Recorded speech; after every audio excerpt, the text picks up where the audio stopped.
এইবার আমরা আজকের ক্লাসে আসবো। ধরুন একটার পরে তো আর সময় দিতে পারবেন না নিশ্চয়ই, কারণ হচ্ছে এখানে নামাজের ব্যাপার আছে। রমজান মাস, একটায় আজান দেবে, অর্থাৎ সময় 1 ঘন্টা। তাহলে আমরা আজকে হ্যাঁ, কালসর্প দোষ, মাঙ্গলিক দোষ যেহেতু হয়েছে, কালসর্প দোষের কথা গত ক্লাসে বলেছিলেন কে যেন মেধস ব্যানার্জি বলছিলেন। তাহলে আমরা কালসর্প যোগে যাই। কালসর্প দোষ কি আর কালসর্প দোষের মানে কিভাবে এর শুভত্ব বা অশুভত্ব কিভাবে পাওয়া যাবে।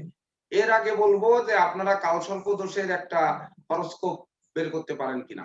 সাধারণত দেখুন 2018 18 19 20 2019 19 20 21 2018 সালের সেপ্টেম্বর অক্টোবর মাসের যে কোনো তারিখ দিয়ে সার্চ দিন, দেখুন তো। দেখো তো সুজন, 2018 সালের সেপ্টেম্বর অক্টোবর নভেম্বর যে কোনো মাসের যে কোনো তারিখ দিয়ে সার্চ দিলে একটা কালসর্প দোষ পাওয়া যেতে পারে। 2018 আমার কাছে স্যার কালসর্প দোষ।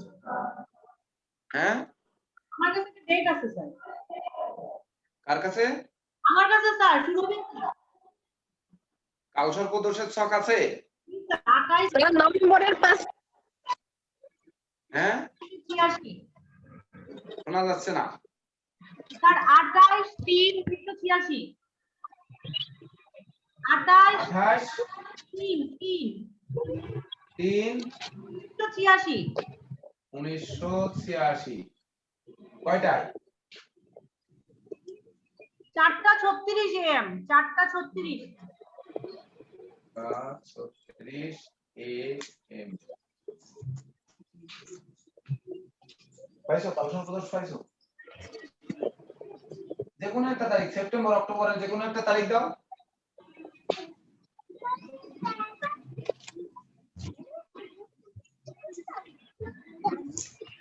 কিন্তু বাবা তোমাকে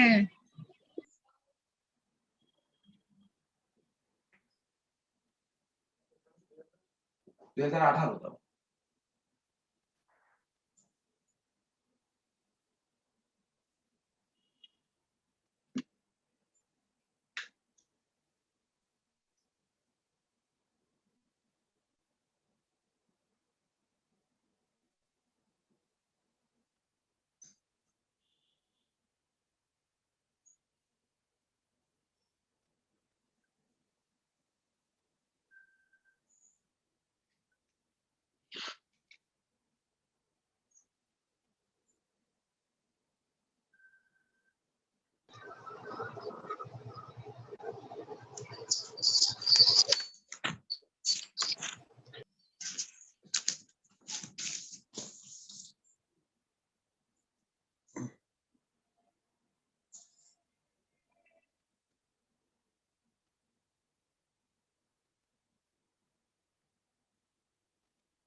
পাইছো?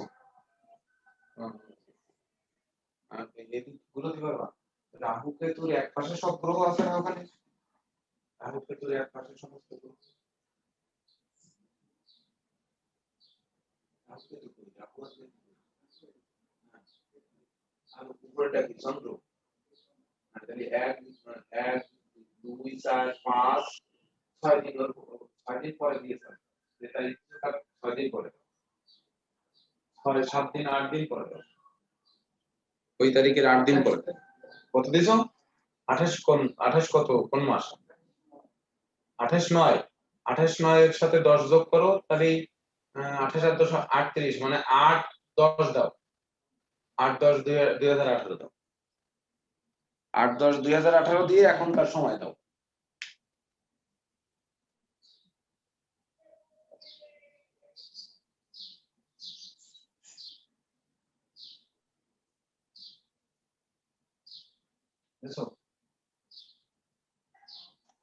এখন কত বাজে? এখন হচ্ছে 12টা 14। 12টা 14 PM। হয়েছে? হ্যাঁ দাও, বলো এবার কোথায় কি আছে।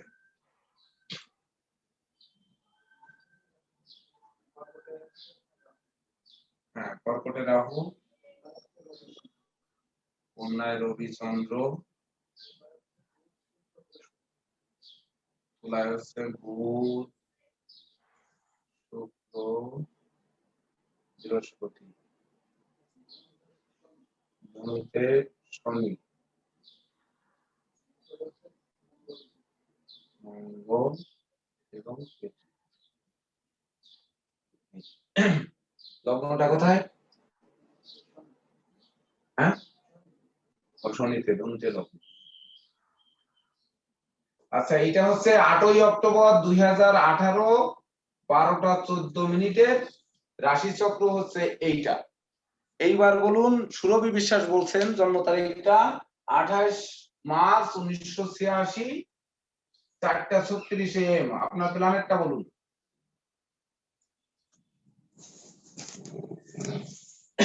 এই কালসর্পদোষের প্ল্যানেটটা বলুন, কোথায় কে আছে?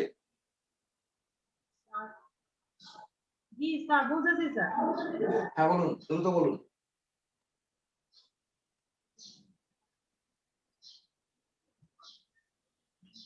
স্যার এটা হচ্ছে কুম্ভ লগ্ন, লগ্নে হচ্ছে বৃহস্পতি আর বুধ। কুম্ভ লগ্ন, লগ্নে বৃহস্পতি আর বুধ। লগ্নে বৃহস্পতি বুধ।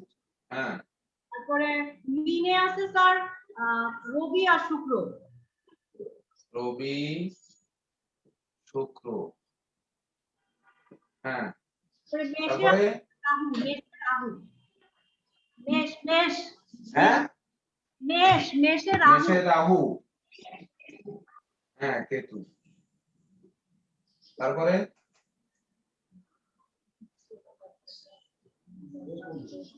তারপরে আর নবমে হচ্ছে কেতু, কেতু হ্যাঁ, কেতু চন্দ্র আর হচ্ছে প্লুটো।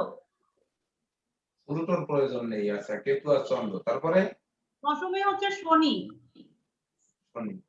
দশমে হ্যাঁ। আর একাদশে হচ্ছে মঙ্গল।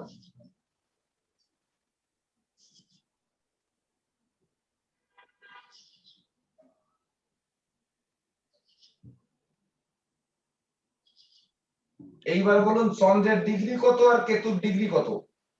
স্যার চন্দ্রের ডিগ্রি হচ্ছে 7 ডিগ্রি 7। চন্দ্র হচ্ছে 7 ডিগ্রি কত মিনিট? 52 মিনিট। 52 মিনিট। আর কেতুর ডিগ্রি? কেতু হচ্ছে স্যার 7 ডিগ্রি 36 মিনিট। কত? 7 degree 36 minute. 8 degree 36 minute. 7 degree 36 minute. 7 degree 36 minute.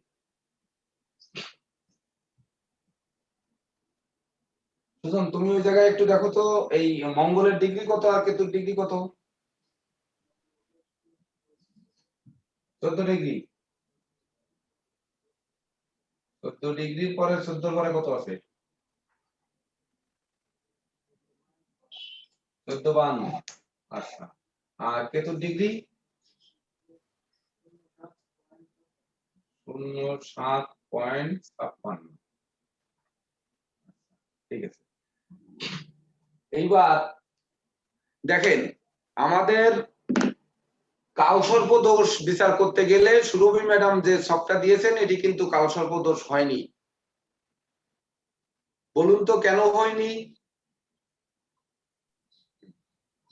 কেন স্যার?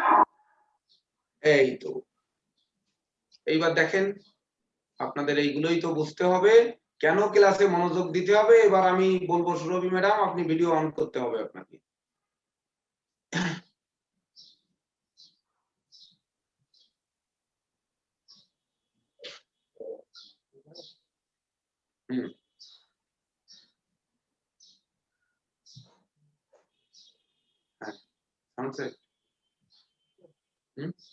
আচ্ছা, দেখে নাও তারপর।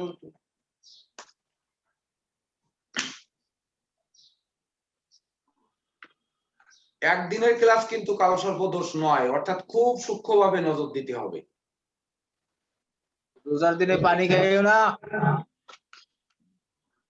ও সরি। আচ্ছা, দেখুন কেন সুরভি ম্যাডাম আপনি যে জন্ম তারিখটা দিয়েছেন কালসর্প দোষ হয়নি কেন। দেখুন, চন্দ্রের ডিগ্রি আছে 7 ডিগ্রি 52 মিনিট, মানে 7 ডিগ্রি 52 মিনিট মানে একটা রাশি 30 ডিগ্রি। তুলা রাশির ঘরটা তো 30 ডিগ্রি, এইটার লেন্থ হচ্ছে 30 ডিগ্রি, তাই তো? জি স্যার 30 ডিগ্রি না? তাহলে 30 ডিগ্রির হাফ পর্যন্ত কত? 15 ডিগ্রি। জি স্যার আর 7 ডিগ্রি 52 মিনিট মানে প্রথম হাফের মধ্যে পড়েছে, পড়েছে তো? জি স্যার হ্যাঁ, তাহলে আপনার আপনার চন্দ্রটা পড়েছে কিন্তু এই প্রথম ভাগের মধ্যে, এখানে। ঠিক আছে? জি স্যার ঠিক, বুঝতে পেরেছেন? এইবার কেতুর ডিগ্রি আছে 7 ডিগ্রি 36 মিনিট, মানে লাস্টের ভাগে পড়েছে কেতু, এই লাস্টের ভাগে পড়েছে কেতু। দেখেন তো তাই পড়েছে কিনা? জি স্যার পড়েছে। তাহলে রাহু কেতুর বাইরে চলে আসছে না চন্দ্র? জি স্যার তাহলে কালসর্পদোষ হয়েছে? হয়নি কিন্তু। কালসর্পদোষ কাকে বলে? এবার অনেকেই বোঝেন নাই কেন কালসর্পদোষ এটা হলো না। কালসর্পদোষ কাকে বলে?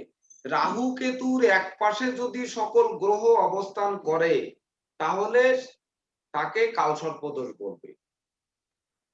তো রাহু কেতুর এক পাশে দেখুন, রাহু কেতু এখানে আছে, এক পাশে সব গ্রহ আছে, কিন্তু সুরভি ম্যাডাম কিন্তু ভুল করেছেন যে চন্দ্রের ডিগ্রি, আমি কেন চন্দ্রের ডিগ্রিটা নিলাম আর কেতুর ডিগ্রিটা কেন নিলাম, এখানে কেন মঙ্গলের ডিগ্রিটা নিলাম আর কেন কেতুর ডিগ্রিটা নিলাম, এই তারিখটাও কিন্তু আমি তৈরি করে নিই। সুরভি ম্যাডামের হয়তো আগে মুখস্থ ছিল তারিখটি, তাই বলেছেন, কিন্তু আমি তারিখটি কিন্তু 18 সালের যে অক্টোবর নভেম্বরে কালসর্পদোষ চলছে ওই সময় এইটা সার্চ দিতে বলছি, সে প্রথম সেপ্টেম্বরে 28 তারিখ দিয়ে সার্চ দিছে, চন্দ্র মেষের ছিল, আমি বলছি আর 10 দিন পিছায় দাও, 10 দিন পিছায় দিয়ে 8 তারিখে যে সার্চ দিছে কালসর্পদোষ পেয়ে গেলাম।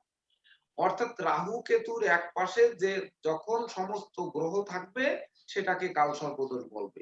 তো কেতু কেন এই মাথায় পড়লো? চন্দ্র 7 ডিগ্রি 52 মিনিট এই মাথায়, আর কেতু 7 ডিগ্রি 36 মিনিট সে কেন ওই মাথায়? এটা হচ্ছে আপনাদের প্রশ্ন। বলেন কেন ওই মাথায়, কেন? কে বলতে পারবেন? সুরভি ম্যাডামই বলুন, আপনি জন্ম তারিখ দিয়েছেন, কেতুটা ওই মাথায় কেন? বলতে পারবো না নিবেদিতা ম্যাডাম বলুন ওই মাথায় কেন? কে বলতে পারবেন ওই মাথায় কেন? লিটন জয়ধর বলুন ওই মাথায় কেন কেতু? আমি ক্লাসে কেবল যোগ দিলাম, আমি কেবল ঢুকলাম স্যার। কেবল তাহলে এবার শুনুন যে রাহু কেতুর এক পাশে সমস্ত গ্রহ থাকলে কালসর্পদোষ হয়, এটা তো আমরা জানি, তাই তো?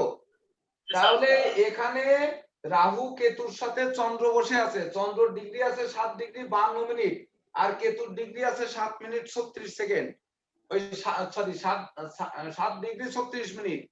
তাহলে চন্দ্রটা প্রথম ভাগে পড়লো আর কেতুটা শেষ ভাগে পড়লো কেন?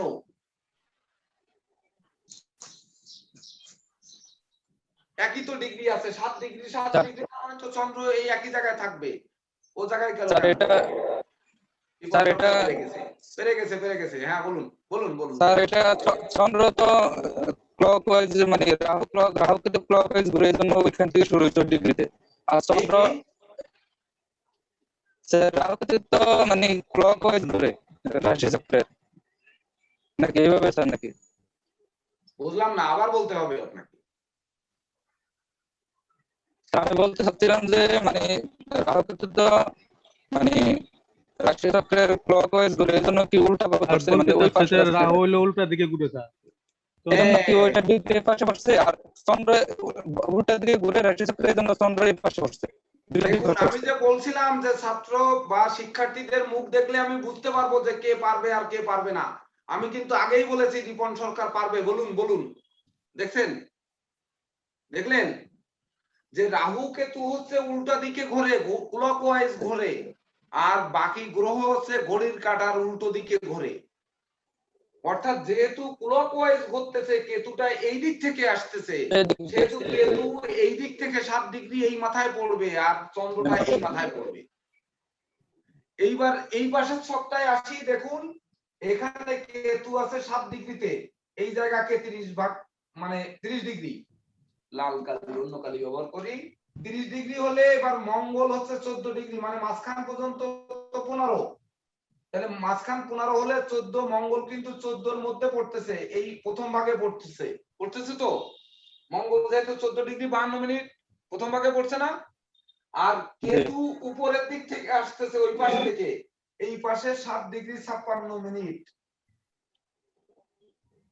অর্থাৎ এখানে কেতু, এটা কিন্তু কালসর্প দোষ হয়েছে নাকি? জি হয়েছে। মঙ্গল যেহেতু নিচেই, মঙ্গল এখান থেকে মানে এই দিকে যাচ্ছে, তাহলে এই দিকে যদি মঙ্গল ওঠে তাহলে 14°, 15°, 14°52 আছে, 15° পার না হলে তো মাজা ভার হচ্ছে না। আর কেতু যেহেতু 7° আছে, তাহলে মঙ্গল 23° পর্যন্ত যাবে, মানে 22°4' পার করবে মঙ্গল, তবেই না কিন্তু কালসর্প দোষ ভঙ্গ হবে, এর আগে ভঙ্গ হওয়ার সুযোগ নেই। তো মঙ্গলের 22°4' যেতে যেতে কেতু কিন্তু আবার নিচের দিকে আর হয়তো 1° চলে আসবে, মানে মঙ্গলের 22° আর কেতুর 1°, মানে কেতু তো 1.5 বছর ধরে এক ঘরে অবস্থান করে, অর্থাৎ তার আসতে কিন্তু সময় বেশি লাগবে। অর্থাৎ ক্রস না করা পর্যন্ত সে কিন্তু কালসর্প দোষে পড়ছে না। ক্লিয়ার হলেন? এইবার কালসর্প দোষ বিচার করতে গেলে বা কালসর্প দোষের কুফল বা সুফল বিচার করতে গেলে আমাদের কয়েকটা দিকে লক্ষ্য করতে হবে। প্রথম লক্ষ্য করতে হবে কি, কালসর্প দোষ কর্কট ক্রান্তিতে পড়লো না মকর ক্রান্তিতে পড়লো। অর্থাৎ আমাদের আড়াআড়ি একটি রেখা টানতে হবে। এই টান দিলাম, এই, তাহলে এই পাশের অংশ মকর ক্রান্তি, এই পাশের অংশ কর্কট ক্রান্তি। জানি তো? এটা আমরা জানি না? জানি না? জানি না স্যার। কেন জানি না? জানি না কি করে? এখানে ভূগোলের ছাত্রছাত্রী কে আছে? সূর্য কার্তিক মাস থেকে বৈশাখ মাসের চৈত্র মাস পর্যন্ত সে মকর ক্রান্তিতে থাকে, এটা জানি না আমরা?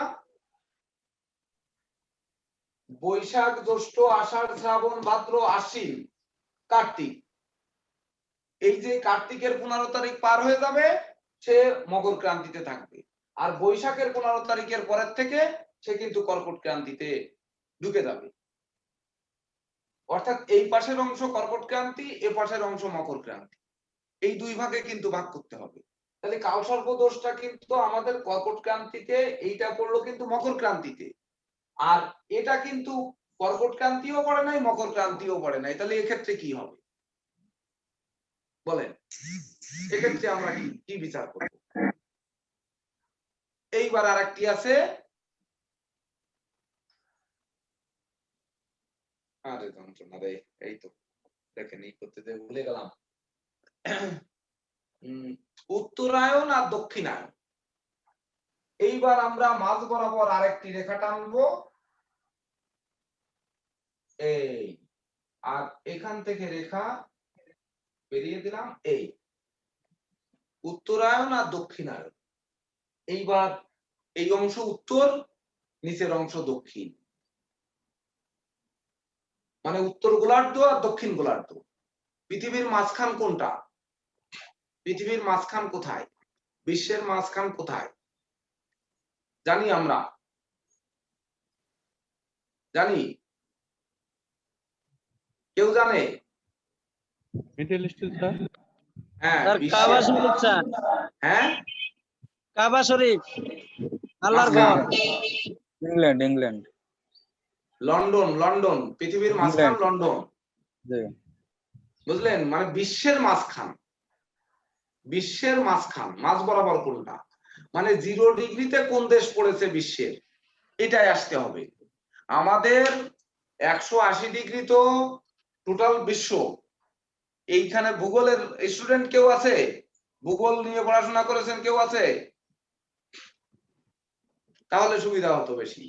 আচ্ছা, যাই হোক, তো এই 0° থেকে গিনিস মিন টাইম, মানে আমাদের 0° থেকে যখন সময়, ধরুন পূর্ব গোলার্ধের দেশে কিন্তু সময় যোগ হয়, আর পশ্চিম গোলার্ধের দেশে গেলে কিন্তু সময় বিয়োগ হয়।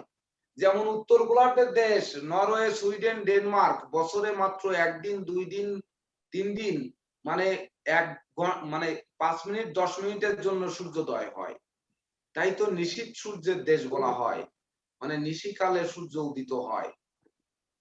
মানে এটা তো আমরা জানি না যে বছরের কোন সময় সূর্য উদিত হয় মাত্র 5 মিনিটের জন্য বা 10 মিনিটের জন্য, 15 মিনিটের জন্য, 30 মিনিটের জন্য, তারপরে 1 ঘন্টার জন্য, যার জন্য নরওয়ে, সুইডেন, ডেনমার্কে 1 মাসের এই নিশীথ সূর্যের দেশে 1 মাসের ছুটি থাকে ওই সময়। কারণ ওই 1 মাস 1 ঘন্টার উপরে দিন হয় না, 23 ঘন্টা রাত থাকে। এমনকি কোনোদিন 23 ঘন্টা 55 মিনিট রাত থাকে, মাত্র 5 মিনিট সূর্য ওঠে, তার মধ্যে আবার অস্ত যায়। অর্থাৎ সেই দেশের সময় বিচার করতে গেলে আমাদের কিন্তু ওই গ্রিনিচ মিন টাইম থেকে ওইখানের অংশ যোগ হবে না বিয়োগ হবে? উপরের দিকে গেলে ডাইনে গেলে যোগ হচ্ছে, বামে গেলে বিয়োগ হচ্ছে। এইবার উপরে গেলে কি হবে, নিচে গেলে কি হবে? এইটাই কিন্তু এফিমেরিস থেকে বের করতে হবে। সিদারেল টাইম দিয়ে গ্রিনিচ মিন টাইম থেকে কোন দেশের দূরত্ব কত দূর, তার কত ডিগ্রি থেকে অক্ষাংশ দ্রাঘিমাংশ গেছে। যার জন্য আমরা সেদিন কিন্তু আয়ু বিচারের ক্লাসে যেতে পারিনি। এটা কিন্তু আমাদের ওই এফিমেরিস থেকেই আসতে হবে। তো আমরা যেহেতু কালসর্প বিচার করতেছি, তো আমরা এটা উত্তরায়ণ আর দক্ষিণায়নে আনলাম। তাহলে এই যে কালসর্প দোষটা কিন্তু আমরা কর্কট ক্রান্তিতে পাচ্ছি, আর এটা মকর মানে এইটা পাচ্ছি হচ্ছে দক্ষিণায়নের মধ্যে। যেমন অস্ট্রেলিয়া দক্ষিণ অংশের দেশ, তো অস্ট্রেলিয়াতে দেখুন যখন সূর্যোদয় হবে, মানে অস্ট্রেলিয়াতে ধরুন শীতকাল যখন হবে, তখন আমাদের এখানে কি হবে? বা অস্ট্রেলিয়ায় যখন গরমকাল হবে, তখন আমাদের এখানে কি হবে? আমাদের এখানেও গরমকাল হবে। বা ধরুন আপনার চীনেও কি গরমকাল হবে? পৃথিবীটা যেহেতু কমলা লেবুর মতো গোল, তো সেহেতু দক্ষিণায়নে যেমন ধরুন লিটন জয়দার বলুন বড়দিন কেন? বড়দিন 9 ডিসেম্বর 25শে পৌষ, না হ্যাঁ 25শে ডিসেম্বর 9 পৌষ, হ্যাঁ 25শে ডিসেম্বর 9 পৌষ, এই দিন দিন বড় হতে থাকে। হ্যাঁ ওই দিন থেকে দিন বড় হতে থাকে, এই জন্য ওই দিন থেকে দিন বড় হতে থাকে ক্রমাগত, মানে ওই দিনটি হচ্ছে সবচেয়ে ছোট দিন, ওই দিনটি হচ্ছে সব থেকে বছরের মধ্যে ছোট দিন, ওই দিন থেকে দিন বড় হতে থাকবে। তাহলে আর 13ই ভাদ্র বাংলা 13ই ভাদ্র হচ্ছে সব থেকে বড় দিন, ওই দিন থেকে ক্রমাগত দিন ছোট হবে। যেমন শীতকালে দিন ছোট হয় আর গরমকালে দিন বড় হয়, এটা তো আমরা বুঝি। তা 13ই ভাদ্র থেকে তাহলে ভাদ্র মাস কোথায় পড়তেছে? বৈশাখ, জ্যৈষ্ঠ, আষাঢ়, শ্রাবণ, ভাদ্র, মানে সিংহ রাশিতে। তা ভাদ্রের পর থেকে কিন্তু ক্রমাগত দিন ছোট হওয়া শুরু করছে, শীত আসা শুরু করছে। মানে দিন ছোট মানে অল্প সময় সূর্য তাপ দিচ্ছে, পৃথিবীর ভূপৃষ্ঠ তেমন গরম হচ্ছে না, গরম না হওয়ার কারণে শীত হচ্ছে। আর যখন দিন বড় হচ্ছে তখন বেশি সময় ধরে তাপ দিচ্ছে, শীতের পরিমাণ কিন্তু দূরে পালিয়ে যাচ্ছে, অর্থাৎ ভূপৃষ্ঠ উত্তপ্ত হচ্ছে বেশি। তো যখন আমরা কালসর্প দোষ বিচার করতে যাব, তো এখানে কিন্তু আমরা দুটি ছক পেলাম, একটা দক্ষিণায়ন আর একটা হচ্ছে মকর ক্রান্তির। তো এইবার এই 4 ভাগে আমরা প্রথমে ভাগ করে নেব, আরো ভাগ করার পদ্ধতি আছে, সেগুলো প্রথমেই ধরা যাবে না, ধরলে আমরা কালসর্প দোষের কোনো ফলই আমরা মাথার মধ্যে ঢুকাতে পারবো। তো প্রথমে আমরা 4 ভাগ করি, তারপরে আমরা 8 ভাগ করতে পারবো, 8 ভাগ থেকে 16 ভাগ করতে পারবো, এভাবে কিন্তু আমরা ভাগ করতে পারবো। আগে 4 ভাগ করে নিই। তো 4 ভাগ করার পরে এইবার ধরুন এই সবটাই আমরা চন্দ্রের ডিগ্রিটাকে ধরুন বাড়িয়ে দিলাম, চন্দ্রের ডিগ্রিটাকে 23 ডিগ্রির পরে 25 ডিগ্রিতে নিয়ে গেলাম। তাহলে যখন আমরা 25 ডিগ্রিতে নিয়ে যাব, 25 ডিগ্রিতে চন্দ্র নিয়ে গেলে এই সবটাই কিন্তু কালসর্প দোষ হয়ে যাচ্ছে। যেটা সুরভি ম্যাডাম বলেছেন, এই সবটাই 25 ডিগ্রিতে চন্দ্রটাকে যদি 25 ডিগ্রিতে অর্থাৎ একদিন পরে যদি তার জন্ম হয়, 12 আর 7 19, ধরুন 1.5 দিন পরে, এর থেকে যদি 30 ঘন্টা 32 ঘন্টা পরে যে জন্ম হয়, 24 আর 10 34, হ্যাঁ 34 ঘন্টা পরে যে জন্ম যদি হয়, তাহলে কিন্তু সে কালসর্প দোষের মধ্যে পড়ে যাচ্ছে এবং সব মকর ক্রান্তিতে যাচ্ছে। তো আমরা ধরে নিই চন্দ্রের ডিগ্রিটাকে এখানে 27 ডিগ্রি 52 মিনিট আছে, একটা 2 পিছনে দিয়ে দিলাম, আর জন্ম সময়টাকে দিয়ে দিলাম 28 তারিখের জায়গায় এখানে 29 তারিখ করেন, এই 29 আর হচ্ছে 4টা 36 যে এম আছে এর সাথে 12 ঘন্টা যোগ করলে 12 হচ্ছে 16, মানে 4টা 36 কে পিএম করে দিই। এইবার লিখি অর্থাৎ 29শে মার্চ 1986 4টা 36 পিএম করলে কালসর্প দোষের মধ্যে পড়ে যাবে। আপনারা দেখুন পড়ে গেছে এবং সব মকর ক্রান্তিতে গেছে। তো এই মকর ক্রান্তির কালসর্প দোষ দেখতে হবে যে কালসর্প দোষের ক্ষেত্রে আমরা কি কি বিচার করব। সাধারণত কালসর্প দোষে কোন কোন দিক দেখতে হবে, আমাদের কোন কোন দিক বিচার করতে হবে এটা আগে জানতে হবে। কালসর্প দোষের ক্ষতিকর দিক কি আর উপকারী দিক। সাধারণত কালসর্প দোষের মানুষ মূলত কালসর্প দোষে জরা ব্যাধি দুঃখ দৈন্যে ভোগায়, কিন্তু মানুষটি প্রতিষ্ঠা পায়, মানুষটির জন্মদিন পালিত হয় না। ভালো করে বোঝার চেষ্টা করবেন এবং মনে রাখবেন, মানুষটির জন্মদিন পালিত হয় না কিন্তু মৃত্যুদিন ঘটা করে পালিত হয়। তো এইবার প্রশ্ন থাকতে পারে যে জন্মদিনই যখন পালিত হলো না তো মৃত্যুদিন পালিত হলে আমার লাভ কি, আমি তো আর ওটা দেখতে পাচ্ছি না। এইবার বলুন জন্মদিন পালিত হওয়া লাভ না মৃত্যুদিন পালিত হওয়া লাভ, কোনটা লাভ বলেন? জন্মদিন মৃত্যুদিন স্যার, স্যার মৃত্যুদিন পালিত স্যার। মৃত্যুদিন স্যার, মৃত্যুদিন। মৃত্যুদিন। কে কে বলেছেন মৃত্যুদিন? স্যার আর আমি জাকির। জন্মদিন স্যার আমি বললাম মৃত্যুদিন। জাকির স্যার মৃত্যুদিন। হ্যাঁ, জাকির হোসেন মৃত্যুদিন, রিপন স্যার সরকার মৃত্যুদিন। জন্মদিন, মৃত্যুদিন স্যার। হ্যাঁ লিটন জয়দার মৃত্যুদিন, স্যার নিবেদিতা ম্যাডাম কোন মৃত্যুদিন দিন? স্যার। মৃত্যুদিন স্যার। মৃত্যুদিন। সুরভি বিশ্বাস? আমি একা মনে হয় জন্মদিন। মৃত্যুদিন স্যার। স্যার মৃত্যুদিন হবে জন্মদিন কে কে বলেছেন? জন্মদিন কে কে বলেছেন আঙ্গুল উঁচু করুন। মেধাস ব্যানার্জি। আমার এটা আর হচ্ছে সুমন হাজারি। আর কে জন্মদিন বলেছেন? আমি স্যার মৃত্যুদিন বলছি। কে মৃত্যুদিন বলেছে? সুমন হাজারি। ও তাহলে আপনার হাত নামান। তাহলে শুধু মেধাস ব্যানার্জি বলেছেন জন্মদিন। এইবার আমিও বলি জন্মদিন, কারণ আমার জন্মদিন পালিত হলে আমি তো বেশ মৌজ মস্তিতে কেক কাটতে পারবো, কেক নিয়ে সবাই মিলে খেতে পারবো, মুখে লাগায় দিয়ে ছবি তুলে সেলফি দিতে পারবো, সেলফি দিলে প্রচুর লাইক পড়বে, প্রচুর কমেন্ট পড়বে, ঘুম থেকে উঠে অমনি সেই কমেন্ট নিয়ে মেতে থাকতে পারবো, ফেসবুকে আমার জনপ্রিয়তা বাড়বে নিশ্চয়ই, তাহলে বলবো জন্মদিন। কিন্তু নো, আপনারা প্রকৃত জ্যোতিষ শিখছেন তারই ধারাবাহিকতা প্রকাশিত হয় মৃত্যুদিন বলেছেন তাই। কারণ হচ্ছে এবার দেখুন,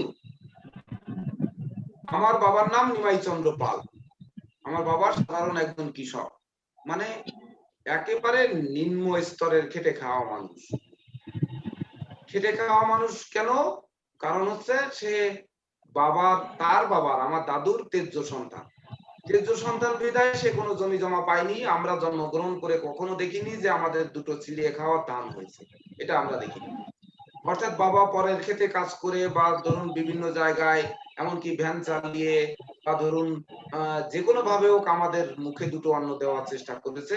সরকারের রেশনের গম বা এগুলো আমরা পেতাম, এগুলোর মাধ্যমে আমাদের পেট বাঁচা মোটামুটি বেঁচে তো আছি, মারা তো যায়নি এখন।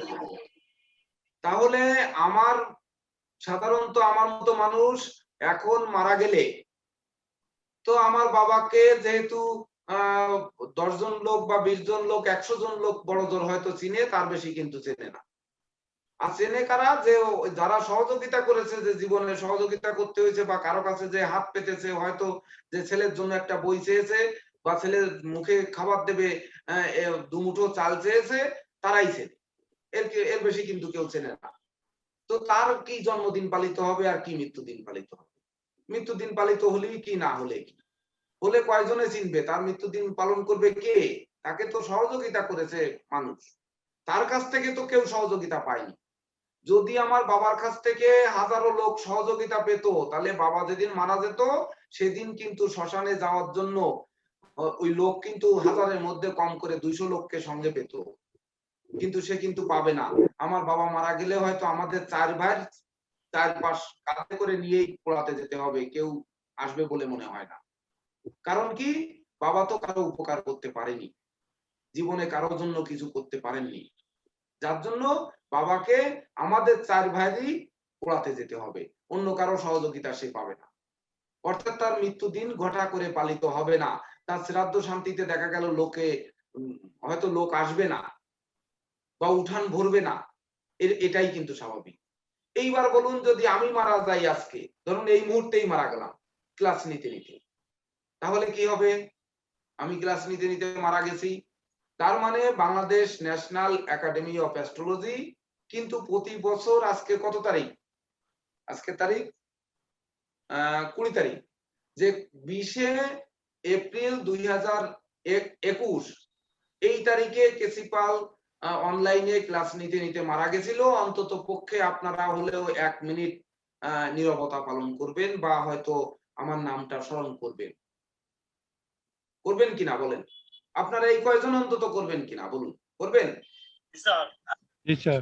এইবার ধরুন আমাদের দেশের বা ধরুন কোন বিশ্ব, আমরা কোন রাজনৈতিক নেতার ভিতরে না যাই, ধরুন যেমন উত্তম কুমার মারা গেল যেদিন, মহানায়ক উত্তম কুমারের কথা বলছি, কিন্তু উনি যেদিন মারা গেছেন উনার জন্মদিন কতটা পালিত হয়েছে না মৃত্যুদিন পালিত হয় বলুন? কোনটা পালিত হয়? মৃত্যুদিন পালিত হয়। বেঁচে থাকতে জন্মদিন পালিত হয়েছে না মৃত্যুদিন পালিত হয়েছে?